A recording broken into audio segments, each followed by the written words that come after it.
प्यारे साथियों, मैं इंद्रलोक गुप्ता आप सभी का अपने यूट्यूब चैनल पर स्वागत करता हूं। तो हम लोगों ने पॉलिटी के 2 लेक्चर पढ़े हुए हैं। उसमें संविधान के 12 अनुसूचियां और 22 भाग को हम लोगों ने पढ़ लिया है बहुत अच्छी तरीके से।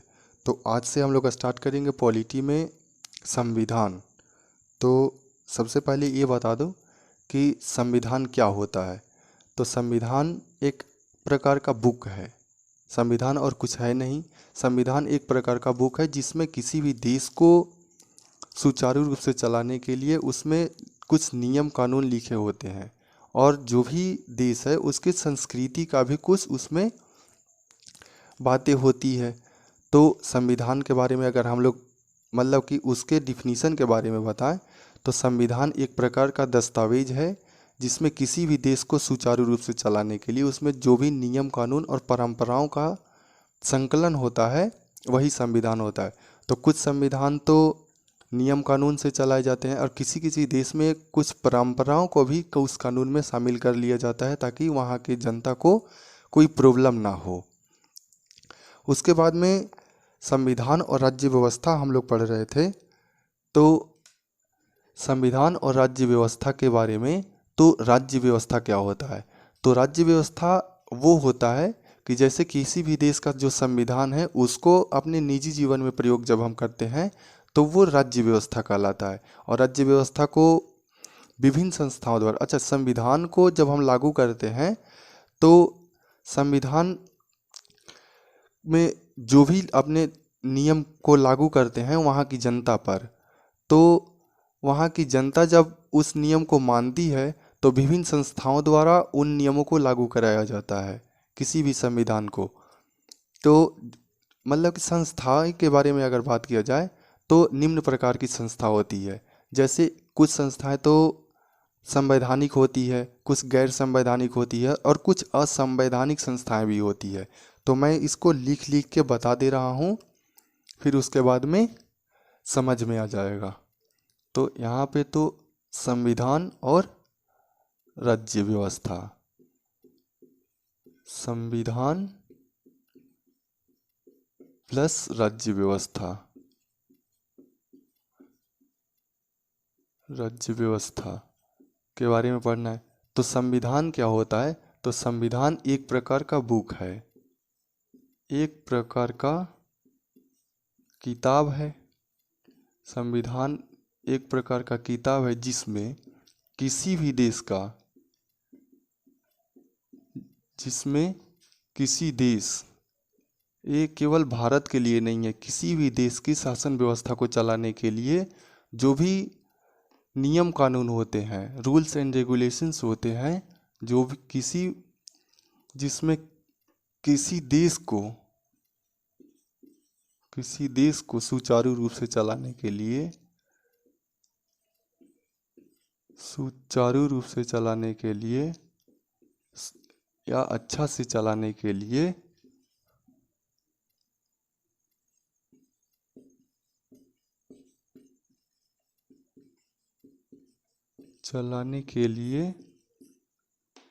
जो भी नियम कानून है, जो भी नियम कानून है, नियम कानून या इसमें परंपरा को भी शामिल कर लिया जाता है। या परंपरा, कुछ ऐसे भी नियम कानून होते हैं जो परंपराओं से उत्पन्न होते हैं। तो परंपराओं का संकलन, परंपराओं का संकलन मतलब संविधान वह दस्तावेज है जो किसी देश को सुचारू रूप से चलाने के लिए जो भी नियम कानून है उसको, नियम कानून को एक किताब में लिख दिया जाता है और उसी के अकॉर्डिंग देश पर शासन किया जाता है। अच्छा, तो ये संकलन है। और संविधान क्या होता है? तो संविधान वहाँ की जनता द्वारा, संविधान जो होती है, किसी भी देश में संविधान, कोई भी संविधान लागू हो गया और वहाँ की जनता उसको मानने से इनकार कर दे तो वो संविधान कहलाएगा? संविधान वो नहीं कहलाएगा। तो संविधान वहाँ की जनता द्वारा मान्य होनी चाहिए, अर्थात संविधान को वैधानिक दर्जा प्राप्त होना चाहिए। संविधान को वैधानिक दर्जा प्राप्त होना चाहिए, मतलब कि संविधान को वहाँ के लोग मानते हों, सबके लिए स्वीकार्य हो, तब वो संविधान होगा। और संविधान को अपने निजी जीवन में प्रयोग, संविधान को जब अपने निजी जीवन में प्रयोग करते हैं तो वो राज्य व्यवस्था होती है। संविधान का अपने ऊपर लागू करना, संविधान का अपने ऊपर या वहाँ के नागरिकों द्वारा, नागरिकों पर, नागरिकों द्वारा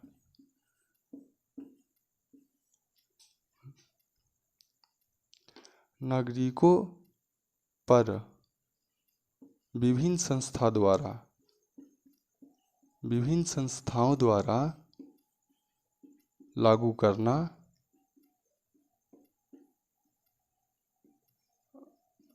लागू करना राज्य व्यवस्था कहलाता है। क्या है? तो ये है राज्य व्यवस्था। अच्छा, तो संस्था क्या होती है? तो संस्था 3 प्रकार का है। संस्था में लिखेंगे 3 प्रकार से संस्था है। तो ये संस्था जो होती है इसमें 1-2 करके से लिख दे। तो एक तो होता है संवैधानिक, संवैधानिक कॉन्स्टिट्यूशनल, उसके बाद में होता है दूसरा में गैर संवैधानिक, गैर संवैधानिक अनकॉन्स्टिट्यूशनल, उसके बाद में होता है असंवैधानिक, तीसरा में होता है असंवैधानिक, ये होता है अकॉन्स्टिट्यूशनल, ये होता है कॉन्स्टिट्यूशनल, ये होता है अनकॉन्स्टिट्यूशनल और ये होता है अकॉन्स्टिट्यूशनल। तो जो संवैधानिक होता है इसके बारे में बता दें। तो संवैधानिक क्या होता है? तो इसको ऊपर से मिटा के फिर नीचे से सब देखते जाना है। संवैधानिक क्या होता है, असंवैधानिक क्या होता है और गैर संवैधानिक क्या होता है। तो संवैधानिक तो पता चल रहा होगा नाम से ही कि जो संविधान में जिसका उल्लेख हो वो संवैधानिक हो, संवैधानिक है, संवैधानिक।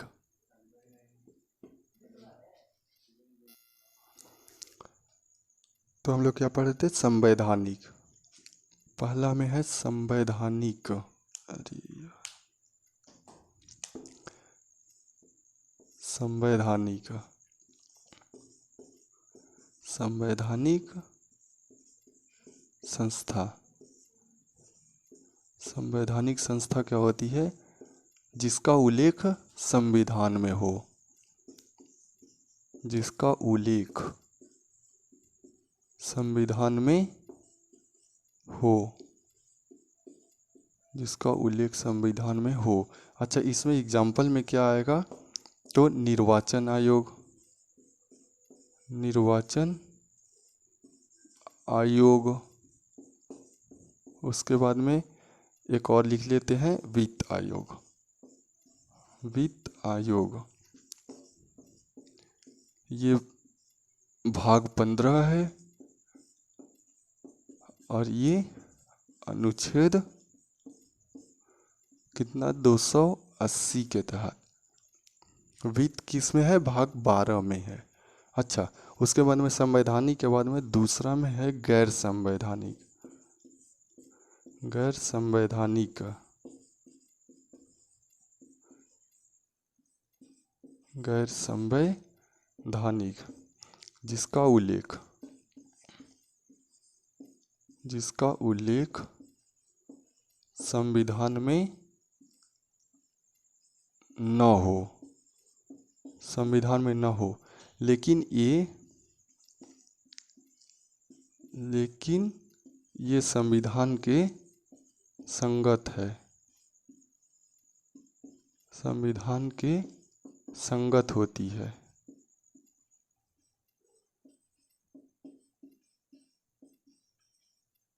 संविधान के संगत होती है। अच्छा, जब इसका उल्लेख संविधान में नहीं है तो इसका गठन राष्ट्रपति द्वारा किया जाता है। तो राष्ट्रपति के द्वारा भी किया जाता है या तो संसद के द्वारा इसको पारित करके किया जाता है। मतलब संसद इसे पारित करके इसको या तो इसका गठन कर सकती है या तो राष्ट्रपति मंत्रिपरिषद के सलाह पर इसका गठन करता है। अच्छा, उसके बाद में तो राष्ट्रपति द्वारा एग्जाम्पल में इसमें क्या लिख लें, तो एग्जाम्पल में कुछ चीज़ें इसमें लिख लेते हैं।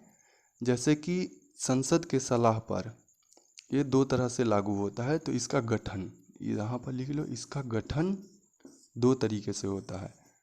या तो राष्ट्रपति इसको कर दे या तो राष्ट्रपति मंत्रिमंडल की सलाह पर, मंत्रिमंडल की सलाह पर राष्ट्रपति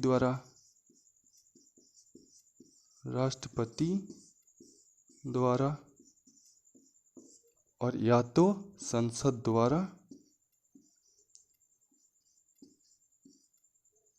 विधेयक लाकर और संसद द्वारा पारित, संसद इसको पारित कर दे।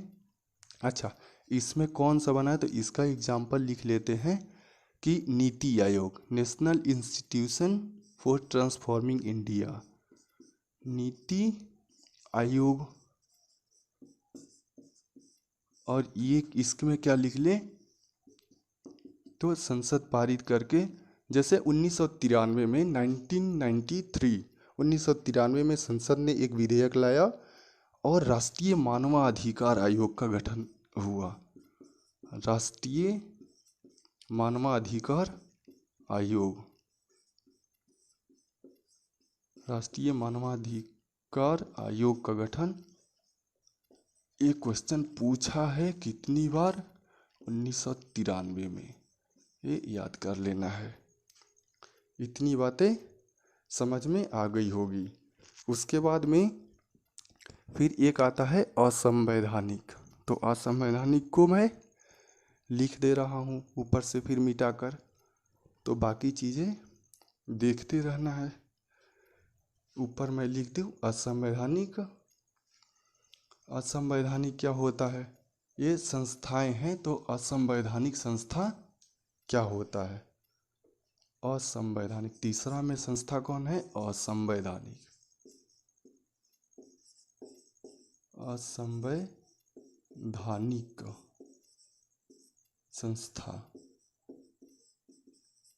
असंवैधानिक संस्था कौन है, तो जिसका जो ऐसी संस्था जो संविधान के विरोध करती है, ऐसी संस्था जो संविधान का विरोध करता हो, विरोध करे। जैसे इसमें एग्जाम्पल में लिख लेते हैं, नक्सलवाद, नक्सलवाद है या आतंकवाद,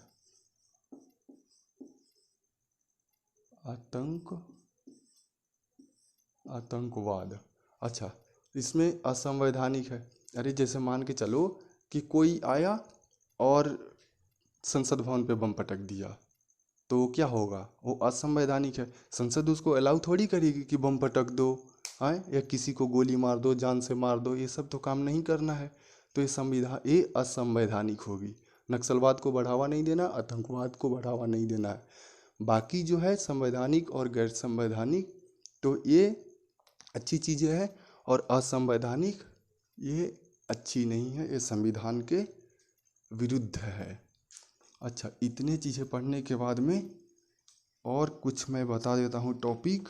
उसके बाद में हम लोग शुरू होगा ओरिजिनल पॉलिटी की क्लास।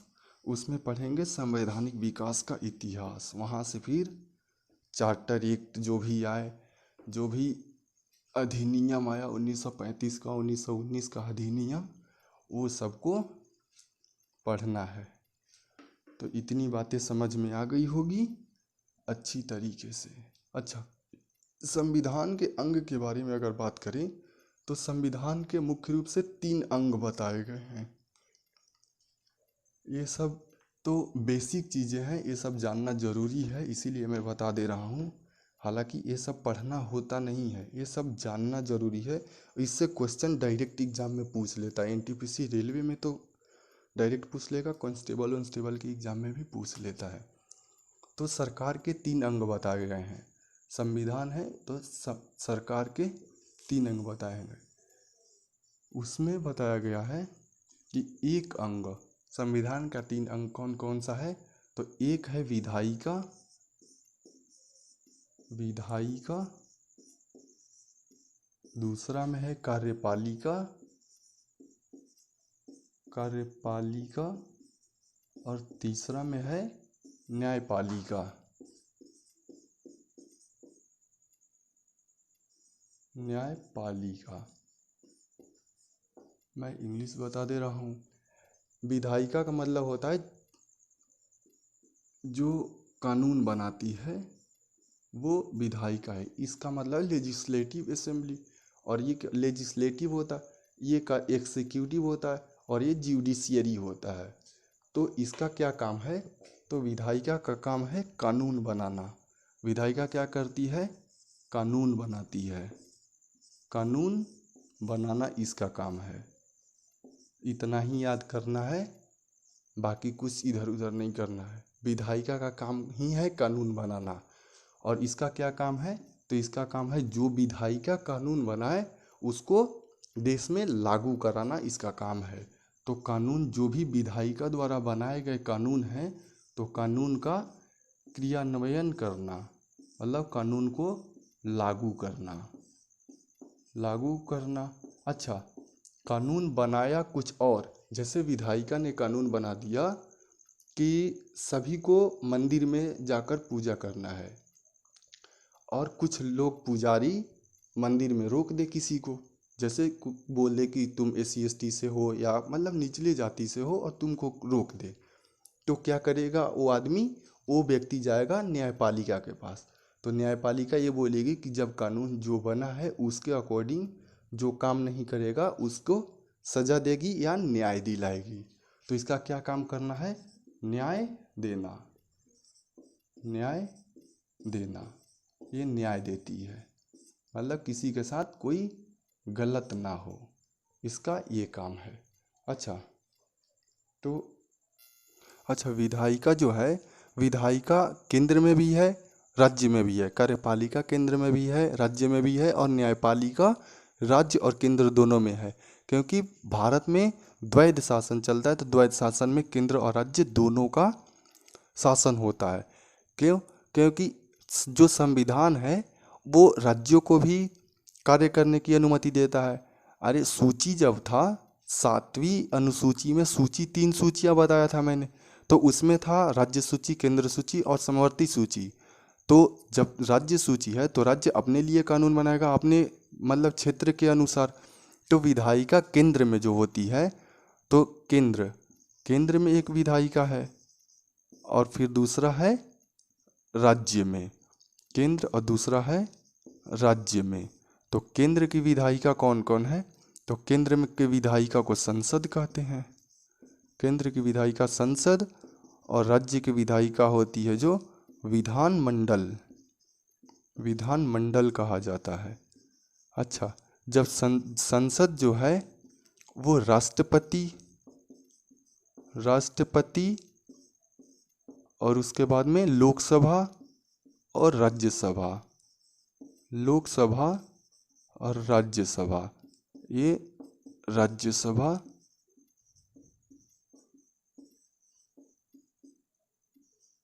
राज्यसभा से मिलकर बनता है। संसद जो होता है केंद्र में राष्ट्रपति, लोकसभा और राज्यसभा से मिलकर बनता है। और विधानमंडल क्या होता है? तो राज्यपाल, राज्य का प्रमुख जो होता है राज्यपाल, फिर उसके बाद में विधानसभा, और फिर विधान परिषद,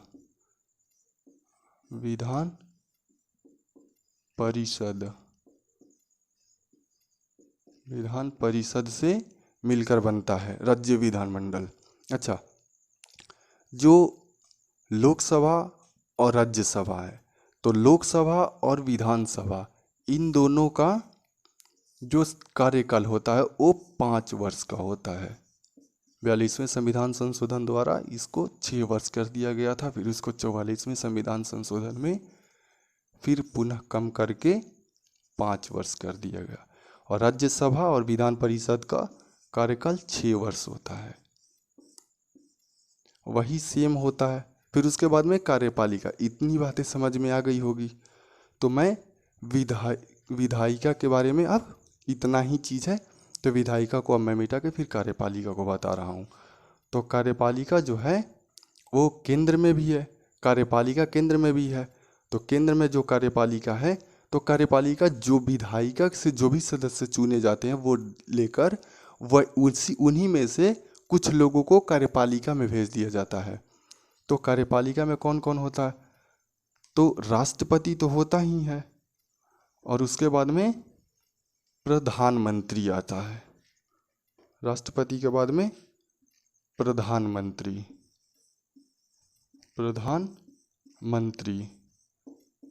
तो संवैधानिक जो होता है, कार्यपालिका का संवैधानिक प्रमुख राष्ट्रपति होता है और कार्यपालिका का वास्तविक प्रमुख प्रधानमंत्री होता है। एक बार मैं फिर से बोल दे रहा हूँ, कार्यपालिका का संवैधानिक प्रमुख जो संविधान में बताया गया है, तो कार्यपालिका का संवैधानिक प्रमुख राष्ट्रपति होगा, लेकिन कार्यपालिका का वास्तविक प्रमुख प्रधानमंत्री होगा। कार्यपालिका और जो राष्ट्रपति है और प्रधानमंत्री, इन दोनों का सेम ही कार्यकाल होता है, लगभग 5 वर्ष। अच्छा, लेकिन प्रधानमंत्री का कार्यकाल 5 वर्ष होता है। जब तक विश्वास लोकसभा में बना रहे तभी तक प्रधानमंत्री रहेंगे। विश्वास जिस दिन खत्म लोकसभा में, प्रधानमंत्री भी खत्म हो जाएंगे। उसके बाद में विधानमंडल में राज्यपाल और उसके बाद में मुख्यमंत्री आता है, और इसके नीचे में बहुत सारे लोग आते हैं। उसके बाद में जो कार्यपालिका का प्रमुख है राज्यों में, वो वास्तविक तो सीएम होता है, मुख्यमंत्री होता है उस राज्य का, लेकिन संवैधानिक राज्य का कौन होता है? तो राज्यपाल होता है। तो जैसे राष्ट्रपति कार्यपालिका का संवैधानिक प्रमुख, संविधान बताता है कि कार्यपालिका का प्रमुख राष्ट्रपति है, लेकिन वास्तव में तो प्रधानमंत्री के ही हाथ में सब होता है, प्रधानमंत्री के अंडर में सब कुछ होता है। प्रधानमंत्री, क्योंकि प्रधानमंत्री जनता से वोट लेकर बनाए जाते हैं, तो जनता को जवाब देना भी प्रधानमंत्री का ही काम है। वोट तो सारी जनता देती है। उसके बाद में न्यायपालिका। तो न्यायपालिका में कुछ पढ़ना नहीं, न्यायपालिका केवल न्याय करती है किसी लोगों के साथ, भारतीय जनता हो, गैर नागरिक हो या नागरिक हो, किसी के साथ अन्याय नहीं होना चाहिए, सबको अधिकार बराबर है। तो न्यायपालिका में क्या है? तो न्यायपालिका में पहला नंबर तो सुप्रीम कोर्ट है, उसके बाद में दूसरा में हाई कोर्ट है, ये सुप्रीम कोर्ट, हाई कोर्ट, और तीसरा में क्या होता है? जिला न्यायाधीश, जिला कोर्ट, जिला कोर्ट। तो इसके बाद में क्या होता है? फिर जिला कोर्ट में 3 होता है, फौजदारी, दीवानी, और इसमें क्या है? 1 2 3 ऐसे करके छोटे छोटे लिख दो, या तो जिला कोर्ट में ऐसे करके 3 बना देते हैं। जिला कोर्ट में एक तो होता है फौजदारी न्यायालय, फौजदारी न्यायालय, और उसके बाद में दीवानी न्यायालय, दीवानी न्यायालय, न्यायालय, उसके बाद में राजस्व, राजस्व होता है। तो राजस्व तो अपने डीएम साहब वसूलते हैं, इसका प्रमुख डीएम साहब होते हैं। और इसका जो दीवानी न्यायालय होता है, इसका अलग जो होता है न्यायाधीश, और इसका अलग न्यायाधीश होता है। इतनी चीज़ें न्यायपालिका में है। फिर उसके बाद में, इतने के बाद में अब हम लोग कल से पढ़ेंगे संवैधानिक विकास का इतिहास। तो संवैधानिक विकास के इतिहास में जो भी चार्टर एक्ट आए थे, ईस्ट इंडिया कंपनी आई थी, उसके बारे में हम लोग पढ़ेंगे, बहुत अच्छी तरीके से पढ़ेंगे। उसमें अब आएगा कि जैसे कोई क्वेश्चन पूछ देता है कि भारत शासन अधिनियम के बारे में बताओ, या गवर्नर जनरल, बंगाल का गवर्नर जनरल कब भारत का गवर्नर जनरल बना, इन सभी चीज़ों को उसमें पूछ दिया जाता है। या चीन और चाय का व्यापार, इन सब बहुत सारी चीज़ें उसमें आता है। और तो उसमें हम लोग संवैधानिक विकास के इतिहास में सन 1600 का जो चार्टर एक्ट आया था वहाँ से पढ़ेंगे। महारानी एलिजाबेथ ने क्या क्या किया, वहाँ से कंपनी कैसे बना, फिर कंपनी ने शासन कैसे किया भारत में, व्यापार के लिए क्या आया, फिर इंडिया एक्ट क्या था, रेगुलेटिंग एक्ट क्या था, 1813 का चार्टर एक्ट क्या था, 1833 के चार्टर एक्ट में क्या बताया गया, इन सभी चीज़ों को हम लोग पढ़ेंगे। इतनी बातें तो ये सब बेसिक चीज़ें हैं, ये जानना ज़रूरी है इसलिए मैंने बता दिया, नहीं तो ये सब सिलेबस का कोई पार्ट नहीं है। ये सब तो सबको आना चाहिए, जिन लोगों को पढ़ना है वो भी, जिन लोगों को कोई एग्ज़ाम नहीं देना है उन लोगों के लिए भी ये सभी चीज़ें ज़रूरी होती है कि विधायिका क्या है, कार्यपालिका क्या है, न्यायपालिका क्या है, इन सब चीज़ों के बारे में तो जानना ज़रूरी है। चलो फिर मिलते हैं एक अगले वीडियो में, फिर अच्छी तरीके से पढ़ेंगे। अच्छा, जिन लोगों को वीडियो अच्छा लगे वो सब्सक्राइब कर दें, और जिन लोगों को ना अच्छा लगे वो भी सब्सक्राइब कर दें।